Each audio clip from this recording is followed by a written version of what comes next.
Похороны Виктора Алексеевича прошли в небольшом кругу близких. Его дети, 34-летняя Марина и 31-летний Игорь, сдерживали слезы, не осознавая до конца, что больше никогда не увидят своего отца. Но жизнь требовала двигаться дальше, и вскоре перед ними встали вопросы о наследстве.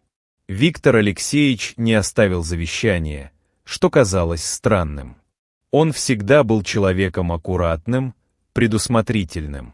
Однако адвокат заверил, что при отсутствии документа имущество будет поделено поровну между его законными детьми.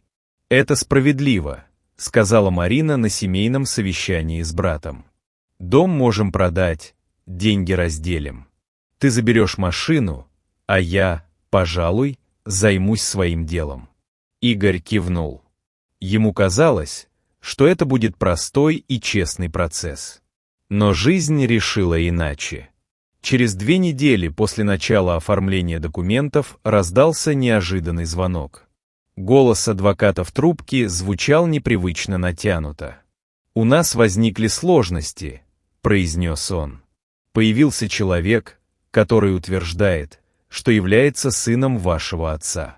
Марина едва не выронила телефон. «Это какая-то ошибка. У нашего отца 2 детей, я и мой брат». Но адвокат настаивал на своем. Незнакомец представил документы, подтверждающие свое рождение, и требовал долю наследства. На следующий день Марина и Игорь встретились с этим человеком в офисе адвоката. Незнакомцем оказался мужчина лет 25. Его звали Антон. Худощивый, с серыми глазами, он выглядел одновременно скромно и напряженно. «Я не хочу ссор», — начал он тихим голосом. «Просто хочу получить свою законную часть. Вы утверждаете, что мой отец — ваш отец». Марина пристально смотрела на него. «Это ложь. Он бы никогда не сделал такого. Я понимаю ваше недоверие. Но моя мать говорила, что Виктор Алексеевич порядочный человек. Она сама отказалась претендовать на что-либо, чтобы не разрушать вашу семью.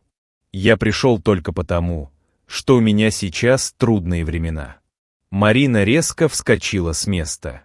«Мошенник», — заявила она. «Таких историй полно.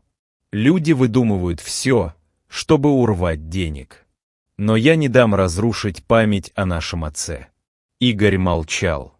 Вглядываясь в Антона, он замечал нечто странное. В лице мужчины действительно было что-то от их отца. Да и тон его речи не выдавал намерения нажиться. Адвокат предложил провести тест на ДНК, чтобы раз и навсегда прояснить ситуацию. Ожидание результатов стало мучительным. Марина все это время пыталась найти доказательства обмана, обзванивала друзей отца, искала следы внебрачного сына в старых фотографиях и документах. Игорь, напротив, все чаще уходил в раздумья. Он вспоминал поездки отца, вечерние звонки, которые тот прерывал, если кто-то входил в комнату. Возможно, Виктор Алексеевич действительно что-то скрывал. Наконец, результаты теста пришли. ДНК подтвердила родство. Антон был сыном Виктора Алексеевича. Марина не могла сдержать крика. «Это подделка». Он заплатил лаборатории. Но адвокат, как и сама лаборатория, подтвердили подлинность документа. Теперь Антон официально имел право на треть наследства. Марина отказывалась сдаваться. Она была уверена, что Антон появился исключительно ради денег. Брат же начал сомневаться. «Возможно, отец просто ошибся», — сказал он однажды сестре. «Все люди не идеальны. Это не отменяет того, что он любил нас». «Любил», — вскрикнула Марина. Любящий отец не заводит тайных детей. Но ее уверенность давала трещину. Она вспоминала, как мать иногда грустила, уходя в свои мысли, как отец задерживался на работе или уезжал в командировки. Все это казалось пустяками, пока Виктор Алексеевич был жив. Теперь все обретало новый смысл.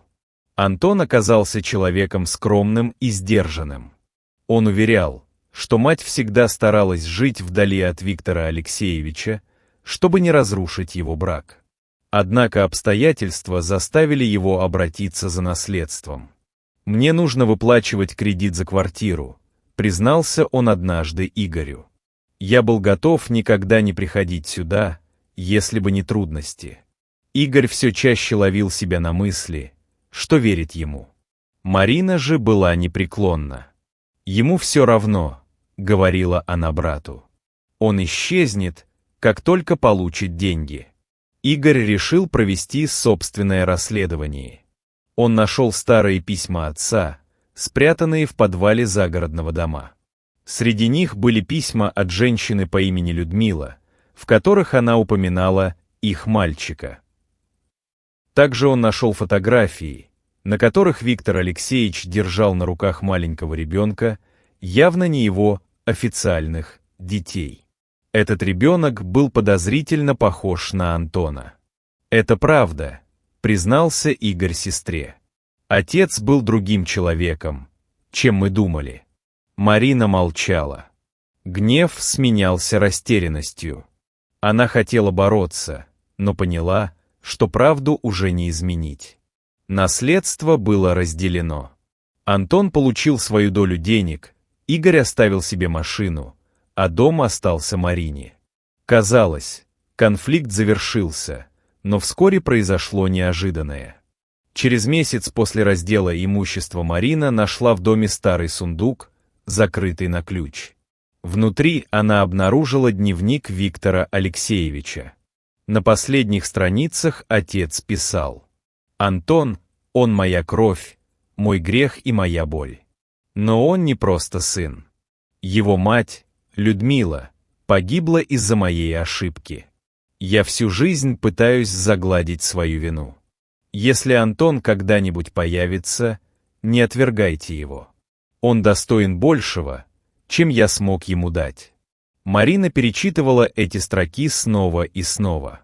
Слова отца подтачивали ее уверенность.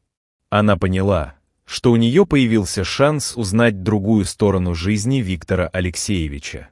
Теперь Марина не могла спать.